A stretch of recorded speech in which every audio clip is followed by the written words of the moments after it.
Daily आता है, ऐसा नहीं कि एक दिन कोई आ रहा है, डेली, मतलब कि सर इससे अच्छा तो देश छोड़ दिया जाए।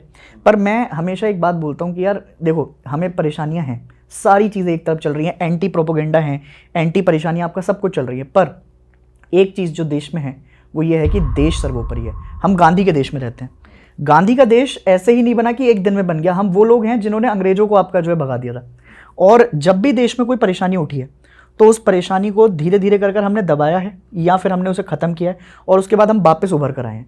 तो कोई अगर समस्या है आज के समय पर तो आप उसको थोड़ा सा वेट करें, उस चीज़ पर समस्या ये भी ख़त्म ही होगी। तो भाई जो टीचर्स वर्सेस मीडिया का चल रहा था, जो कंट्रोवर्सी चल रही थी कि इतने बड़े नेशनल मीडिया चैनल्स पे टीचर्स को के लिए ऐसा कहा जा रहा है, जैसे हमने बताया कि भाई टीचर्स की कितनी इंपॉर्टेंस है और खान सर जैसे टीचर हो गए, कितने महंगे महंगे कोर्स वो बच्चों के लिए कितने कम में ला रहे हैं, फिर उनको फैज़ल खान बना दिया गया एकदम से। तो आपको क्या लग रहा है, ये सिर्फ मीडिया तक सीमित है या इसके पीछे पॉलिटिकल एजेंडा भी है कि वो यार अपने एरिया में अच्छा कर रहा है, इतना नाम कर रहा है, वो चीज़ कर रहा है जो गवर्नमेंट नहीं प्रोवाइड करती? ये पॉलिटिकल ज़्यादा है कि अब पॉलिटिकल एंगल्स इन्वॉल्व हो रहे हैं टीचर्स के साथ, या फिर ये पर्सनली है, न्यूज़ तक ही लिमिटेड है? इसमें मतलब आप ऐसा समझो कि पॉलिटिकल राइवलरीज अगर आप समझेंगे, देश के अंदर एजुकेशन और हेल्थ में दोनों जगह पॉलिटिशियंस का आपका बहुत बड़ा इन्वेस्ट भी है और से भी है, ये हमें पता है और ये डेटा आपका निकल के आता है। इंस्टीट्यूट्स में भी? कोचिंग इंस्टीट्यूट में तो नहीं है भाई, मतलब ये आपके गवर्नमेंट्स में है या कोई प्राइवेट स्कूल्स, प्राइवेट कॉलेजेस में आप बना सकते हैं, और उसके साथ साथ हेल्थ केयर में भी आपका उनका बहुत बड़ा हाथ रहता ही है। मतलब ये हमने देखा है, बहुत सारे इंस्टीट्यूट ऐसे बने हुए हैं जिसमें गवर्नमेंट का स्टेक है, किसी गवर्नमेंट आपका बिजनेसमैन का कोई स्टेक है, एज एन बिजनेसमैन आपका जाता है। पर जैसे आप फैजल सर हैं, अब फैजल सर उनको नाम कह रहे हैं कि फैजल खान बना दिया उनको। खान सर का आपका एजेंडा खान सर नहीं था। खान सर एक ऐसी एजुकेशन में आपका आए हैं उतरकर, जब शायद मुझे लगता है कि बहुत सारे लोग पढ़ाते भी नहीं थे यूट्यूब पर आकर, तब उन्होंने आकर बहुत यूट्यूब पर फ्री एजुकेशन दी। और आज उनके कोर्सेज अगर आप देखोगे तो 2000 के 4000 के कोर्सेज वो बनाते हैं। जिस पुलिस स्टेशन में आपका उनको ले जाया जाता है वहाँ पर उनके ही स्टूडेंट मिल जाते हैं।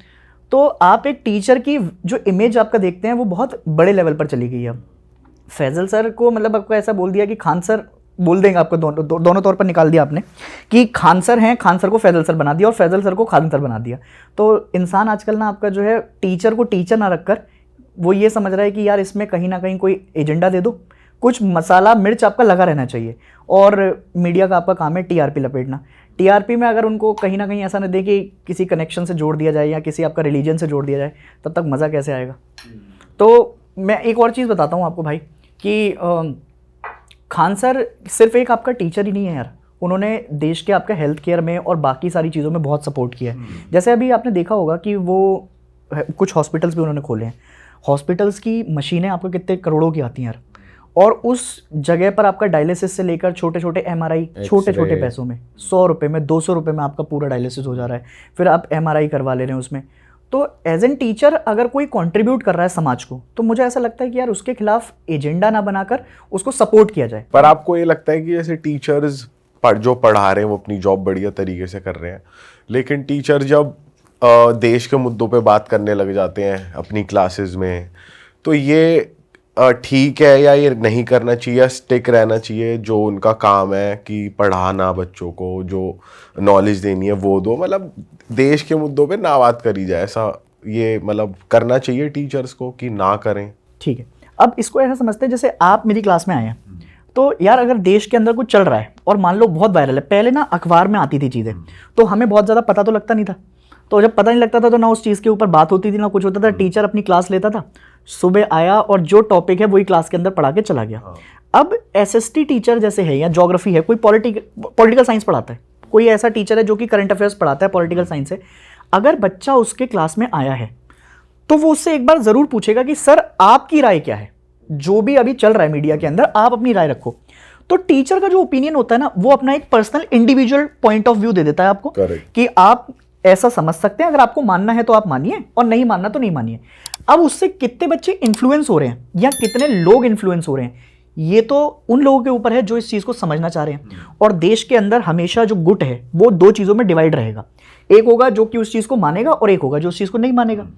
आप किसी भी चीज़ के ऊपर बात कर लीजिए, आज आप करंट अफेयर्स के ऊपर बात करेंगे, मैंने करंट अफेयर्स के ऊपर बात की, भाई ने करंट अफेयर्स के ऊपर बात की, हम तीनों अपने अलग अलग ओपिनियन दे के आते हैं। 1/3, 1/3, 1/3 तीनों में मीडिया डिस्ट्रीब्यूट हो जाएगी कि यार इनकी बात भी सही लग रही है, कुछ लोग मेरी बात से एग्री कर जाएंगे, कुछ लोग आपकी बात से एग्री कर जाएंगे।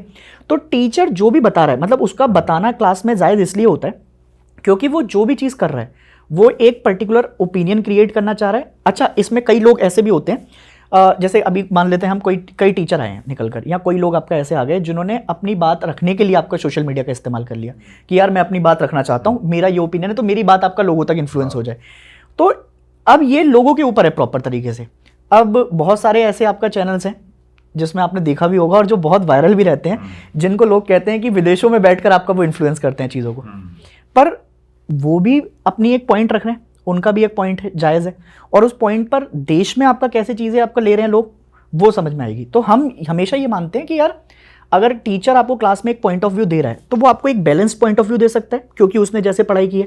मेरे टीचर ने मुझे जैसे समझाया होगा कि यार बैलेंस पॉइंट ऑफ व्यू है तो इसको तू ऐसा समझा दे, उसके टीचर ने उसको जैसे बताया होगा बैलेंस पॉइंट ऑफ व्यू दे दिया। अब दोनों के बीच में क्या सामंजस्य बैठ रहा है, नहीं बैठ रहा, बच्चा उसको समझना चाह रहा नहीं समझना चाह रहा, ये हमेशा आपका रहेगा। और आने वाले समय में भी एक टीचर के तौर पर हमेशा एक बच्चे को सही और गलत दोनों की परिभाषा बतानी चाहिए। ये चूज उसको करने देना चाहिए कि वो कौन सी डायरेक्शन चूज करना चाह रहा है, क्या वो सही तरफ जा रहा है, क्या वो गलत तरफ जा रहा है। और जैसे अभी खान सर के इंस्टीट्यूट में हमने देखा भाई, सबने मतलब कि लोगों ने जो कोचिंग माफिया है उन्होंने भाई तोड़फोड़ करी उधर, और लोग परेशान हुए, स्टूडेंट्स परेशान हुए।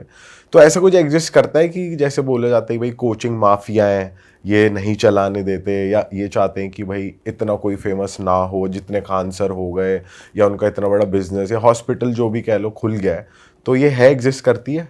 मतलब मैं इसमें बहुत ज़्यादा आपको ऐसे समझाऊं कि आप किसी भी फील्ड में चले जाएं तो जो भी आपसे कुछ अच्छा कर रहा होगा या कुछ आपको और वैल्यू ऐड करके दे रहा होगा, उसको माफिया कह दिया जाता है।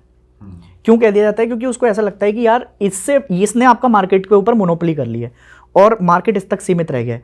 अब इसके बाद कोई भी जो लोग आ रहे हैं उनको बहुत ज़्यादा मेहनत करनी पड़ती है, बहुत ज़्यादा हार्डवर्क करना पड़ता है।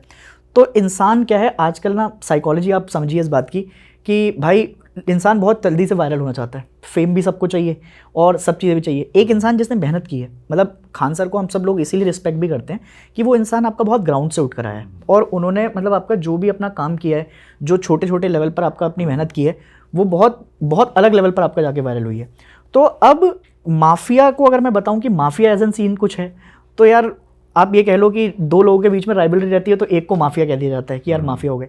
पर हाँ, कुछ जगह हम इन टर्म्स को बहुत अच्छे से समझ पाते हैं कि जैसे कहीं आप साउथ में जाते हैं या कहीं और चले जाएंगे तो वहाँ पर बताया जाता है कि दो गुटों में लड़ाई हो गई है, दो कोचिंग इंस्टीट्यूट के बीच में लड़ाई हो गई, तो वो माफिया बता दिया जाता है। तो टर्म एज एन माफिया आपका सस्टेन नहीं बट करता है। ऐसे बिग प्लेयर्स तो होंगे मार्केट में जो जैसे टॉपर्स की फोटो लगा देना, बच्चे वहाँ से पढ़े भी नहीं है उनको पैसे ऑफर कर देना, ये सब तो चल ही रहा है। बिल्कुल। और कोई तो मैं वीडियो देख रहा था, वो कह भी रहे थे कि जो पेपर लीक है वो भी कहीं ना कहीं इस चीज़ से इन्फ्लुएंस्ड है, क्योंकि हो सकता है ऐसा हो कि भाई अपने रिजल्ट अच्छे करने के लिए लोग पेपर लीक करवा रहे हो कहीं ना कहीं कनेक्शन निकाल के, ये भी पॉसिबल है। पॉसिबल है, बिल्कुल है। अब इसमें भाई आपको ऐसा समझना पड़ेगा कि कुछ कोचिंग इंस्टीट्यूट अगर आपका ऐसा कर रहे हैं तो वो हर बार कुछ जगह हैं जहाँ से आपका चीज़ें वायरल हो रही हैं।